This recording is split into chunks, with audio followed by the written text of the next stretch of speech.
সন্দেশখালীর ঘটনার প্রতিবাদে আন্দোলন করতে গিয়ে আসানসোলের যুব মোর্চার নেতা ও কর্মীদের উপর মিথ্যে মামলা দেওয়া হয়েছে।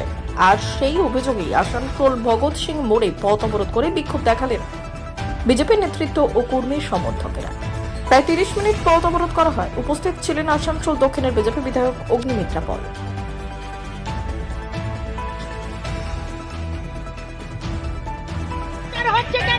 মুখ্যমন্ত্রী জবাব দাও। ভারতীয় জনতা পার্টির কার্যকর্তাদের মিথ্যা করে কেস দেওয়া হচ্ছে কেন? মুখ্যমন্ত্রী জবাব দাও। পুলিশ মন্ত্রী হায় হায় হায় হায় পুলিশ মন্ত্রী হায় হায় কেন মিথ্যা কেসে ফাঁসিয়েছেন? ভিডিও দেখান, উইদাউট পারমিশন ভিডিও দেখান। হচ্ছে কেন? পুলিশ প্রশাসন জবাব দাও। আসানসোলের রাজপথে বিজেপি যুব মোর্চা লড়বে। আসানসোলের রাজপথে বিজেপি যুব মোর্চা লড়বে। জয় শ্রীরাম।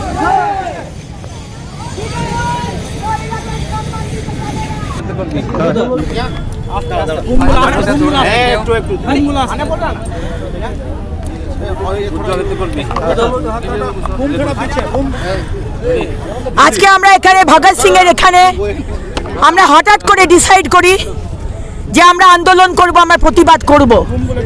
কারণ আপনারা জানেন যে সন্দেশখালীর মা বোনেদের ওপর এই মমতা সরকার এবং তার ক্যাডার শেখ শাহজাহান দিনের পর দিন মহিলাদের ইজ্জত লুটেছে, হিন্দু মহিলাদের।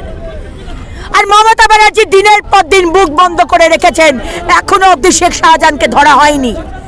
আর এই সন্দেশখালীর জন্য যখন ভারতীয় জনতা পার্টির কার্যকর্তারা, যুব মোর্চার কার্যকর্তারা যখন আন্দোলন করেছে দুদিন আগে বারাবণীতে, গৌরান্ডিতে, তখন 3 জন আমাদের কার্যকর্তা, অভিজিৎ রায়, বাবন মণ্ডল আর খোকন মহারাজ, তাদের এগেনস্টে নন বেলেবল কেস দেওয়া হয়েছে। কেন জানতে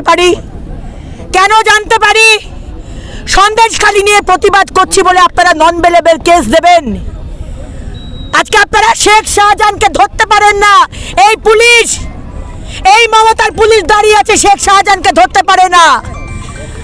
আর তারা আজকে আমাদের আন্দোলনকে স্তব্ধ করতে এসছে। আর তারা নন বেলেবল কেস দিয়েছে আমাদের ছেলেদের ওপরে।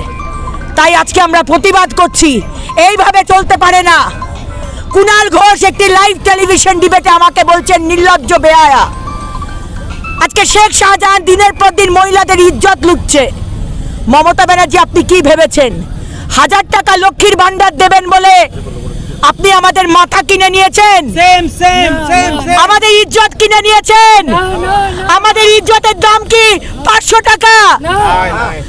আপনি লক্ষ্মীর ভান্ডার দেবেন আর রাত্রিবেলাতে আমাদের টিএমসি নেতা মন্ত্রী কর্মীর বাড়িতে গিয়ে মনোরঞ্জন করতে হবে। ধিক্কার জানাই এই মুখ্যমন্ত্রীকে, ধিক্কার জানাই। আমাদের আন্দোলন চলছে, আমাদের আন্দোলন চলবে।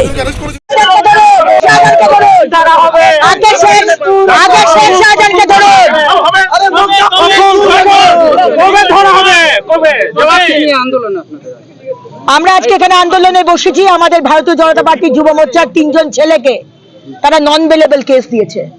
আপনি জিজ্ঞেস করবেন কেন কেস দিয়েছে? কারণ যুব মোর্চা, ভারতীয় জনতা পার্টি, তারা সন্দেশখালীর মা বোনকে নিয়ে তারা আন্দোলন করেছিল 3 দিন আগে। পুলিশ বলছে তারা নাকি পুলিশকে মেরেছে। আমি পুলিশকে চ্যালেঞ্জ দিচ্ছি, ভিডিও দেখান। মেরেছে, ভিডিও দেখান। মিথ্যে কেস হাত দেওয়া যায় না। আমরা এবার কেস দেবো। আজকে সন্দেশখালীতে মা বোনেদের জন্য ইজ্জত লুট করা হয়েছে। মমতা ব্যানার্জি সব জানতেন। শেখ শাহজাহানকে এখনো ধরা হয়নি। আজকে হিন্দু মা বোনেরা প্রতিবাদ করছেন আর আমাদের অ্যারেস্ট করতে আসছেন, আমাদের নন বেলেবল কেস দিচ্ছেন। এটা চলবে না। তাই আজকে ভগৎ সিং স্ট্যাচুর নিচে সমস্ত সাধারণ মানুষ, সমস্ত ভারতীয় জনতা পার্টির কার্যকর্তারা আজকে আমরা আন্দোলন করেছি, আমরা প্রতিবাদ জানাচ্ছি। আমরা পুলিশের এই অত্যাচার মানব না। পুলিশ যদি ভেবে থাকে আমাদের মাথায় বন্দুক ঠেকিয়ে আমাদের ফলস কেস দিয়ে আমাদের আটকাবে, আমরা কিন্তু আটকাবো না। আমরা উল্টে পুলিশের এগেইনস্টে কেস করবো। 3 জনকে নন বেলেবল কেস দিয়েছে, তারা পালিয়ে বেড়াচ্ছে। অভিজিৎ রায়, গৌরান্ডি থানা, বারাবণী থানা। অভিজিৎ রায়, বাবন মণ্ডল, খোকন মহারাজ।